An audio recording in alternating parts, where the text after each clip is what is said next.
Legenda Pangeran Amat Mude. Cerita dari Provinsi Aceh.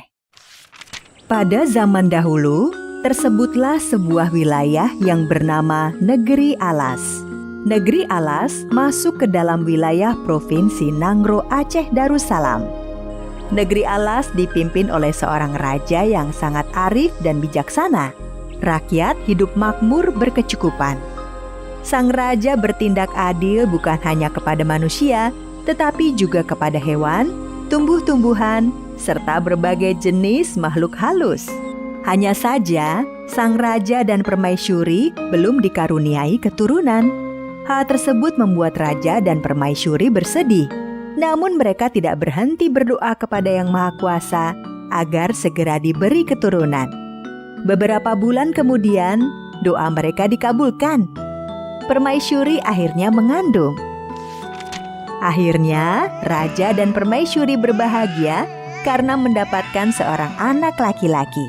Terima kasih ya Tuhan, akhirnya Engkau memberikan seorang anak kepada kami. 7 hari setelah kelahiran sang putra, raja mengadakan upacara pemberian nama. Upacara tersebut digelar dengan pesta yang meriah.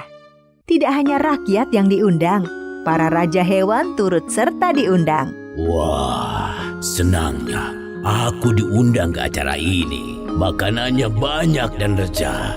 Nyam, nyam, nyam, nyam. Hei buaya, biar hewan tapi kita ini raja. Kalau makan jangan sampai belepotan gitu. Memalukan nama baik Persatuan Raja Hewan.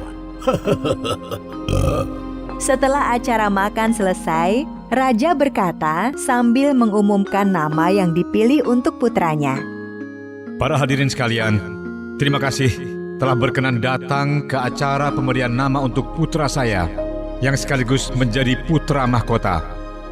Atas petunjuk dari Yang Maha Kuasa, maka putra mahkota saya beri nama Pangeran Amat Mude. Beberapa bulan setelah upacara pemberian nama itu, sang raja mengalami sakit. Semakin hari, sakit sang raja semakin parah. Sakit raja tidak kunjung sembuh dan semakin parah. Sang raja pun akhirnya meninggal dunia. Seluruh rakyat berkabung atas wafatnya raja nan adil dan bijaksana tersebut. Karena putra mahkota masih sangat kecil, maka posisi raja kemudian diserahkan kepada paman Pangeran Amat Mude. Paman Pangeran Amat Mude kemudian diangkat menjadi raja sementara dengan gelar Raja Muda. Raja Muda awalnya memerintah dengan arif dan bijaksana sebagaimana raja sebelumnya.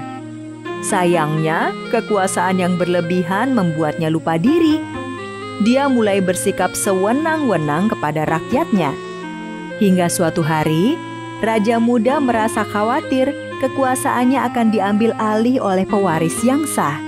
Maka dari itu, dia memerintahkan kepada para prajuritnya untuk membuang permaisuri dan Pangeran Amat Mude ke tengah hutan. Hei kalian, segera bawa permaisuri dan Pangeran Amat Mude ke tengah hutan. Setelah itu, tinggalkan dia di sana. Apa maksud Anda yang mulia? Pangeran Amat Mude adalah pewaris sah tahta kerajaan ini. Bagaimana mungkin Anda membuangnya? Jangan banyak bicara. Kalau kalian membantah, akan kugantung kalian berdua di alun-alun sekarang juga. Baik yang mulia. Dan begitulah, Raja Muda yang tamak kekuasaan itu tega membuang permaisuri dan Pangeran Amat Mude ke tengah hutan. Dengan bekal seadanya, permaisuri dan Pangeran Amat Mude menempati sebuah gua di tengah hutan. Waktu berlalu begitu cepat. Tidak terasa Pangeran Amat Mude sudah berusia 10 tahun. Suatu hari, Pangeran Amat Mude menemukan tusuk sanggul ibunya. Pangeran Amat Mude kemudian membuat mata kail dari tusuk sanggul ibunya tersebut. Begitu mata kailnya selesai, Pangeran Amat Mude segera memancing di sebuah sungai kecil. Pangeran Amat Mude sangat gembira mendapatkan banyak ikan. Sekarung ikan berhasil dibawanya. Karena ikan yang didapat Pangeran Amat Mude sangat banyak, maka permaisuri menjual ikan-ikan tersebut ke sebuah desa terdekat. Ketika sampai di desa tersebut, secara tidak sengaja permaisuri dan Pangeran Amat Mude bertemu dengan saudagar sahabat mendiang raja. Permaisuri, kenapa Anda bisa berada di sini? Permaisuri segera menceritakan kejadian yang menimpa dirinya dan Pangeran Amat Mude. Sungguh keterlaluan Raja Muda. Mari, Permaisuri dan Pangeran Amat Mude ikut ke rumah saya. Sesampainya di rumah, saudagar segera meminta istrinya memasak ikan yang dibawa Permaisuri dan Pangeran Amat Mude. Saudagar bermaksud menjamu Permaisuri dan Pangeran Amat Mude dengan makanan yang enak. Ketika sedang membersihkan ikan-ikan tersebut, istri saudagar kesulitan membelah perut ikan. Setelah berkali-kali mencoba, akhirnya istri saudagar berhasil membelah perut ikan. Dia sangat terkejut melihat isi perut ikan itu. Terkejut melihat isi perut ikan tersebut, istri saudagar segera memanggil suaminya. Saudagar dan istrinya melihat isi perut ikan itu dan menemukan telur-telur ikan berupa emas. Sungguh Tuhan Maha Kuasa. Dik, segera jual emas-emas ini. Aku ingin membangun sebuah rumah besar untuk Permaisuri dan Pangeran Amat Mude. Saudagar, sungguh mulia hatimu. Rumah ini terlalu besar dan mewah untuk kami tempati. Permaisuri dan Pangeran Amat Mude, apa yang saya lakukan ini belum ada apa-apanya jika dibandingkan dengan kebaikan hati yang mulia mendiang raja. Saya sangat berhutang jasa kepada beliau. Setelah tinggal di rumah besar tersebut, Pangeran Amat Mude masih terus memancing ikan di sungai yang sama. Setiap hari selalu ada sebagian ikan-ikan yang ditangkapnya memiliki telur emas. Pangeran Amat Mude menjual telur-telur emas tersebut. Pangeran Amat Mude menjadi sangat kaya. Namun begitu, dia dan Permaisuri tidak sombong. Mereka selalu menolong siapa saja yang datang minta bantuan. Kekayaan Pangeran Amat Mude terkenal hingga ke seluruh negeri. Raja muda yang khawatir dengan jabatannya sebagai raja segera memanggil Pangeran Amat Mude ke istana. Pangeran Amat Mude, rupanya kau sudah sangat besar sekarang. Sudah saatnya kamu menduduki tahta kerajaan. Hanya saja sebagai syaratnya, kamu harus memetik buah kelapa gading yang tumbuh pada pulau di tengah laut sana. Sanggupkah engkau melakukannya? Ananda siap melakukannya, Pamanda Raja Muda. Sebelum berangkat, Pangeran Amat Mude yang mengetahui niat jahat pamannya segera meminta restu kepada ibunya. Anakku, kamu tidak perlu pergi mengambil buah kelapa gading itu. Pulau itu dihuni oleh berbagai binatang buas. Tidak ada yang bisa selamat di pulau itu. Lagi pula, tidak ada jabatan di dunia ini yang perlu dibayar dengan nyawa. Tapi ibu, rakyat tidak boleh dibiarkan sengsara oleh pemimpin yang jahat. Paman harus segera dilengserkan dari posisi raja. Mohon ibu merestui. Dengan doa ibu, aku yakin bisa selamat dari pulau tersebut. Permaisuri akhirnya merestui anaknya pergi mengambil buah kelapa gading. Sendirian, Pangeran Amat Mude menaiki kapal layar kecil menembus ombak badai menuju pulau tersebut. Badai semakin besar disertai kilat menyambar. Sebuah ombak yang besar menggulung kapal layar Pangeran Amat Mude hingga hancur berkeping-keping. Pangeran Amat Mude sekuat tenaga berenang di laut yang dilanda badai tersebut. Ketika ombak laut yang ganas hampir menenggelamkan dirinya, tiba-tiba saja Pangeran Amat Mude sudah berada di atas punggung Raja Buaya. Belum hilang rasa terkejut Pangeran Amat Mude, si Raja Naga dan ikan si Lenggang Raya sudah berada di dekatnya. Pangeran Amat Mude, apa yang pangeran lakukan di sini? Pangeran Amat Mude menceritakan tujuannya untuk mencari buah kelapa gading. Tapi kalian ini siapa? Kenapa kalian bisa mengenaliku? Aku adalah Raja Naga. Aku adalah Raja Buaya. Dan aku adalah ikan si Lenggang Raya. Kami semua hadir di waktu pesta pemberian nama untukmu. Tidak terasa, Pangeran kerajaan sudah sangat besar sekarang. Jadi dengan membawa buah kelapa gading itu, pangeran bisa kembali memiliki tahta kerajaan. Baiklah, kalau begitu mari kita antarkan Pangeran Amat Muda ke pulau itu. Raja Naga, Raja Buaya, dan ikan Silenggang Raya pun mengantarkan Pangeran Amat Muda menuju pulau tersebut.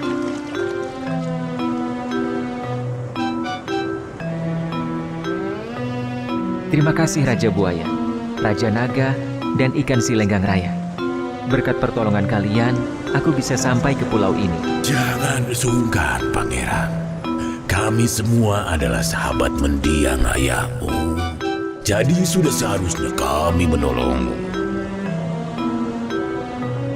Pangeran Amat Muda mengucapkan terima kasih kepada Raja Naga dan memakai cincin itu. Pangeran Amat Muda masuk ke dalam hutan di pulau itu.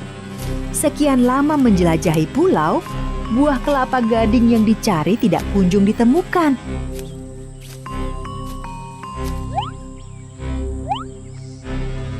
Cincin, bantulah aku menemukan buah kelapa gading. Tiba-tiba, sebuah pohon kelapa gading yang sangat tinggi melengkung dan buahnya berada di depan Pangeran Amat Muda. Terima kasih pohon kelapa gading. Aku akan memetik buahmu satu saja. Setelah memetik sebuah kelapa gading, tiba-tiba pohon kelapa itu kembali tegak. Setelah berhasil memetik buah kelapa gading, Pangeran Amat Muda kembali ke negeri alas bersama Raja Buaya, Raja Naga, dan ikan Silenggang. Akhirnya, Pangeran Amat Muda berhasil membawa sebuah kelapa gading dan selamat kembali ke negeri alas. Terima kasih banyak atas pertolongan kalian, Raja Buaya, Raja Naga, dan ikan Silenggang Raya. Aku tidak akan pernah melupakan pertolongan kalian. Dan ini Raja Naga. Maafkan aku tidak bisa memiliki cincin ini. Tapi aku ikhlas memberikan cincin ini, Pangeran. Apakah cincin ini kurang bagus? Raja Naga, tidak semua keinginan manusia itu harus dipenuhi. Aku hanya khawatir jika memiliki cincin itu akan membuatku lupa diri. Sungguh, engkau sangat layak menjadi raja, Pangeran. Pangeran, daripada repot, bagaimana jika si naga menyembur Raja Muda? Nanti jika ada prajurit yang berani melawan, biar aku hadapi. Aku Raja Buaya, ahlinya berkelahi. Si buaya benar sekali. Biar sekarang ku sembur dengan apiku saja si Raja Muda. Dasar kalian berdua, tukang nyontek dan bolos sekolah. Yang namanya politik harus diselesaikan dengan cara diplomasi, bukan berkelahi. Benar kata ikan Silenggang Raya. Selain itu, Ibunda juga berpesan agar jangan sampai menumpahkan darah hanya demi kekuasaan. Pangeran Amat Muda segera membawa buah kelapa gading ke istana dan menyerahkan kepada Raja Muda. Pamanda, seperti permintaan Pamanda, Ananda bawakan buah kelapa gading. Raja Muda melihat dengan seksama buah kelapa gading yang ada di tangannya. Tiba-tiba, kedua matanya meneteskan air mata. Pangeran Amat Muda, sungguh selama ini aku dibutakan oleh kekuasaan. Hanya demi singgasana ini, aku tega membuang kamu dan ibumu ke tengah hutan sana. Maafkan pamanmu ini, Pangeran Amat Muda.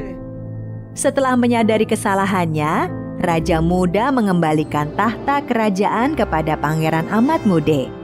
Pangeran Amat Muda yang telah dilantik sebagai raja memaafkan Raja Muda dan meminta pamannya tersebut sebagai penasehat raja.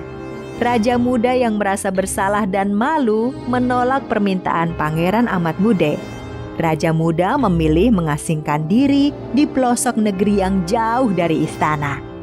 Sejak itu, rakyat negeri alas kembali hidup dengan aman dan tentram.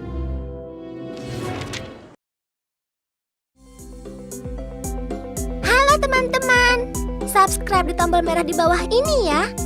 Like dan share juga di media sosial teman-teman. Dan satu lagi, isi komentar, usulan, atau saran juga ya. Terima kasih.